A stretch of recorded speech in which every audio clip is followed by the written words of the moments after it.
ये है all new 2025 Tata Tiago EV, जिसके लिए पहले मैं ये सोच रहा था कि हाँ टाटा मोटर्स ने कुछ बेसिक अपडेट्स कर दिए हैं इसके ऊपर, बट जब मैंने इसको ड्राइव किया और इसके ऊपर प्रॉपर रिसर्च किया तो मुझे पता चला इसके अंदर मेनली इंटीरियर में और सेफ्टी में काफ़ी सारे मेजर अपडेट्स किए हैं टाटा मोटर्स ने। और इस वीडियो में मैं आपको कुछ ऐसी इंपॉर्टेंट बातें बताने वाला हूँ जो मैंने देखा कि और लोगों ने नहीं बताई है, तो आप बस बने रहिएगा वीडियो के एंड तक मेरे यानी कि लकी के साथ। Welcome to What Car India. और आइए वीडियो शुरू करते हैं इसके एक्सटीरियर में हुए चेंजेस के बारे में बात करके, जहाँ पे एक्चुअली इतने मेजर चेंजेस नहीं हुए हैं, लेकिन कार को थोड़ा सा रिफ्रेश लुक देने के लिए छोटे छोटे ट्विक्स कर दिए गए हैं। जैसे कि जो फ्रंट ग्रिल है उसको अपडेट कर दिया गया है और यहाँ पे जो पहले ईवी बैज आता था उसको अब हटा दिया गया है और इस ग्रिल के नीचे जो ब्लू स्ट्रिप आती थी उसको भी सिल्वर कलर का कर दिया गया है। एक मेजर चेंज जो हुआ है वो ये कि यहाँ पे अब आपको LED हेडलैम्प्स मिलते हैं और जो फ्रंट बम्पर है उसको भी काफी हद तक रीप्रोफाइल किया गया है। लेकिन वियर्ड बात ये है कि यहाँ से फॉग लैम्प्स अब गायब हो गए हैं, लेकिन उनकी जो हाउसिंग है वो वहीं की वहीं है। नाउ साइड प्रोफाइल में एज सच कुछ मेजर चेंज नहीं हुआ है, बस ये जो ईवी बैच था उसकी पोजीशन अब चेंज हो गई है और रियर प्रोफाइल भी बिल्कुल पहले जैसी है। और हाँ, यहाँ पे अब आपको नया शार्क फिन एंटेना भी दिखेगा। नाउ आई नो कि एक्सटीरियर के चेंजेस काफ़ी बेसिक हैं एंड आई विश कि वो फॉग लैम्प्स वहाँ पे होते या उनकी हाउसिंग रिमूव कर दी होती तो बेटर होता, बट डोंट वरी। अब आ जाते हैं इंटीरियर में जहाँ पे मेजर चेंजेस हुए हैं, जहां आपको मिलता है ये न्यू टाटा का 2 स्पोक स्टीयरिंग व्हील, बिल्कुल पंच ईवी और नेक्सॉन ईवी जैसा, नई dual tone fabric upholstery. Now वैसे तो डैशबोर्ड का लेआउट और डिजाइन सेम ही है, लेकिन यहाँ पे जो मेजर चेंज हुआ है वो है ये नया 10.25 इंच का टैबलेट जैसा फ्लोटिंग टच स्क्रीन, जो अगेन हमने टाटा पंच ईवी और नेक्सॉन ईवी में भी देखा है। Wireless Apple CarPlay Android auto के साथ आता है, इसमें आपको कनेक्टेड कार टैग भी मिलता है, लेकिन एक चीज जो आपको यहाँ पे नहीं मिलेगी वो है गेम्स वगैरह खेलने की सहूलियत। And last but not least, इसका ये नया इंस्ट्रूमेंट क्लस्टर। तो पहले इंप्रेशंस में मुझे ये स्क्रीन पसंद आई, काफी अच्छा अपग्रेड है। ये जो आपका ड्राइव सिलेक्टर है ये अब पहले से ज़्यादा बेटर क्वालिटी का हो गया है। पहले ये काफ़ी फ्लिम्जी लगता था, अब ये काफ़ी सॉलिड लग रहा है, जैसा कि स्टार्टिंग से ही होना चाहिए था। और इससे मुझे याद आती है कुछ ऐसी चीज़ें जो कि डेफिनेटली बेटर होनी चाहिए थी, जैसे कि ये फुली डिजिटल ड्राइवर डिस्प्ले, जिसको कि टाटा तो एडवांस ड्राइवर डिस्प्ले बोल रही है, लेकिन ऑनेस्टली ये काफ़ी बेसिक लगता है। स्टीयरिंग व्हील यस देखने में अच्छा लगता है, ड्यूल टोन है, ग्लोइंग टाटा लोगो है, लेकिन अगेन इसके साथ भी वही प्रॉब्लम है जो कि आपको नेक्सॉन या फिर पंच ईवी में फेस करने को मिलती है कि इसके जो बटन्स है वो प्रोट्रूड करते हैं और ये इतना खास एर्गोनॉमिक भी नहीं है। एंड आई विश कि टाटा मोटर्स ने यहाँ पे ऑटो डिमिंग IRVM और 6 एयरबैग्स ऐड कर दिए होते। और एयरबैग से याद आती है इसकी सेफ्टी फीचर्स की लिस्ट, जिसमें काफी कुछ नया है, जैसे कि tyre pressure monitoring system, new high definition rear view camera guidelines के साथ, हिल होल्ड असिस्ट और हाँ ESP जैसे फीचर्स भी अब यहाँ पे ऐड हो गए हैं। और सिर्फ इतना ही नहीं, एक और इंटरेस्टिंग बात यह है कि इन सब चेंजेस के साथ साथ एक और मेजर चेंज हुआ है जो कि इसके प्राइसेस में है। यस, ये अभी भी 7.99 लाख रुपीज से ही शुरू होती है, लेकिन जो टॉप वेरिएंट है ना, पहले उसके प्राइसेस 11.89 लाख रुपीज हुआ करते थे और अब उसके शोरूम प्राइसेस 11.14 लाख रुपीज हो गए। और हाँ, एक बात और बता देता हूँ कि 2024 के स्टॉक्स पर टाटा मोटर्स 1,30,000 रुपए तक के डिस्काउंट आपको ऑफर कर रही है on Tata Tiago EV.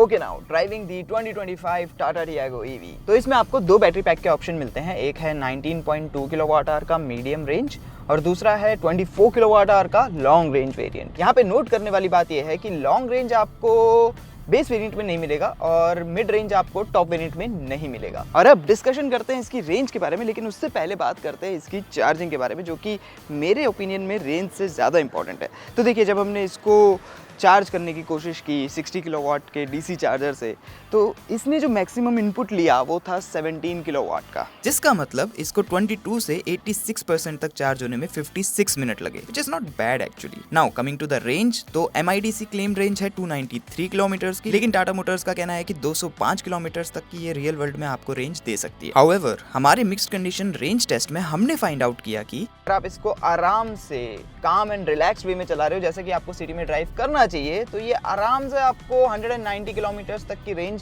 Single charge में दे सकती है विद एयर कंडीशनिंग ऑन। अब इसकी चार्जिंग स्पीड और रेंज फिगर्स को देख करके आप ये तो समझ ही गए होंगे कि ये गाड़ी आपके सिटी कम्यूट्स के लिए बेटर सूटेड है। अगर जरूरत पड़े तो आप इसके साथ लॉन्ग ट्रिप कर तो सकते हो, लेकिन वो थोड़ा सा उसमें आपको इनकन्वीनियंस होगी। और आप सभी को एक आइडिया देने के लिए, ये है इसकी रनिंग कॉस्ट, जो कि लगभग 2 रुपए प्रति किलोमीटर के अंदर है। which is quite nice. Long range variant में motor 75 horse power and 114 newton metres of torque develop करती है। क्या ये आपको कहीं भी अंडर पावर फील होती है? No, not at all thanks to the instant torque जो कि आपको इलेक्ट्रिक मोटर्स से मिलता है। और ये मैं सिर्फ सिटी एनवायरनमेंट के हिसाब से नहीं बोल रहा हूँ, इवन हाईवे पे भी आपको ये किसी तरह से अंडर पावर फील नहीं होगी। इनफैक्ट हमारे परफॉर्मेंस टेस्ट में इसने 0 to 60 की स्प्रिंट लगाई 5.93 सेकंड्स के अंदर, which is fine, लेकिन 0 to 100 तक स्प्रिंट करने में इसको 14.50 सेकंड्स का टाइम लगा। सिटी एनवायरनमेंट के हिसाब से इसकी राइड क्वालिटी काफी कंप्लायंट है। टिपिकल टाटास की तरह सॉलिड है लेकिन वेल कुशन्ड है। थर्ड थुड की साउंड हो गई, किसी भी तरह की सस्पेंशन नॉइज केबिन के अंदर नहीं आती है। केबिन काफी अच्छे से आइसोलेटेड है। लेकिन एक बात है, थोड़ा सा क्योंकि राइड क्वालिटी स्टिफर साइड पे है, as a result side to side movement जब आप रफ पैच पे जाओगे स्लो स्पीड्स पे फील होती है। हाईवे पे ये काफी अच्छी राइड क्वालिटी आपको देती है। किसी तरह के बाउंसेस इस गाड़ी में आपको फील नहीं होते और ना ही किसी तरह की जिटरीनेस फील होती है। तो राइड क्वालिटी में तो इसको अच्छे मार्क्स मिलते हैं। और हैंडलिंग वाइज टर्निंग रेडियस है इसका 5.1 मीटर्स का। तो टाइट स्पेसेस में इसको टर्न करना हो या फिर यू टर्न लेना हो या फिर 3 पॉइंट टर्न करना हो, उसमें आपको किसी तरह की प्रॉब्लम फेस नहीं होगी। और हाँ, एक चीज़ और जो मैंने देखा कि काफ़ी लोगों ने नहीं बताई है, वो है हिल होल्ड कंट्रोल, जो कि अब इसमें ऐड हो चुका है एज अ सेफ्टी फीचर। तो अगर मैं इसको कहीं हिल पे रोकूँ तो ये पीछे नहीं जाने देगी गाड़ी को, which is a good thing. और हाँ, इलेक्ट्रॉनिक स्टेबिलिटी प्रोग्राम भी अब इसमें as a safety feature add हो चुका है। स्टीयरिंग सिटी के हिसाब से काफ़ी लाइट है, तो बम्पर टू बम्पर ट्रैफिक में या फिर टाइट गलियों में या फिर टाइट पार्किंग स्पेसेस में इसको नेविगेट करना ईजी है। साथ में आपको एक रिवर्स पार्किंग कैमरा गाइडलाइंस के साथ और 2 पार्किंग सेंसर्स के साथ मिलता है। मोर ओवर हाईवेज पे हाई स्पीड्स पे ये आपको ठीक ठाक प्लांटेड भी फील होती है। NVH के चैप्टर में देखिए, जब आप इसको थोड़ा सा रेव करते हो, थोड़ा हाई स्पीड पे ड्राइव कर रहे होते हो, तो जो मोटर है उसकी साउंड आपको सुनाई देती है कैबिन के अंदर। इवन जब रीजन अप्लाई होता है तो उसकी साउंड भी सुनाई देती है कैबिन के अंदर।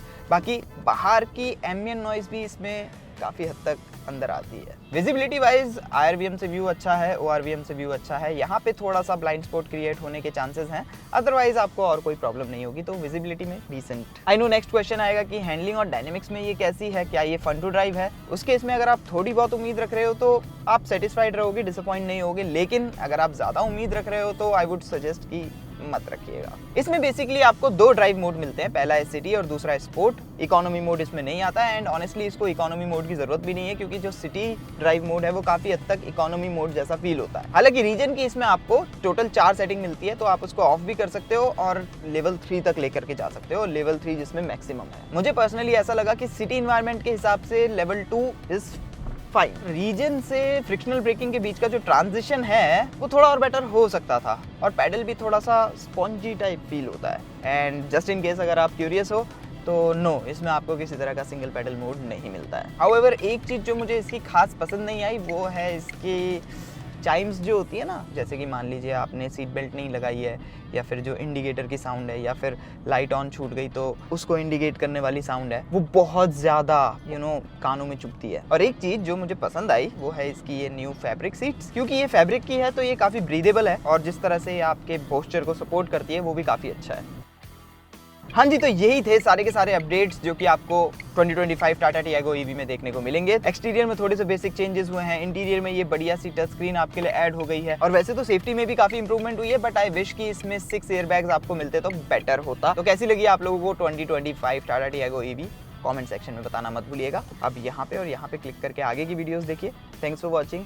अगर ऐसी वीडियोस और देखनी है तो सब्सक्राइब कर लीजिए और इस वीडियो को शेयर भी कर दीजिए अपने दोस्तों के साथ जो कि ईवी लेने में इंटरेस्टेड हो। और अगर आप इंटरेस्टेड हो और आपकी कुछ कन्फ्यूजन्स हैं तो वो कमेंट सेक्शन में आप हमसे पूछ सकते हैं।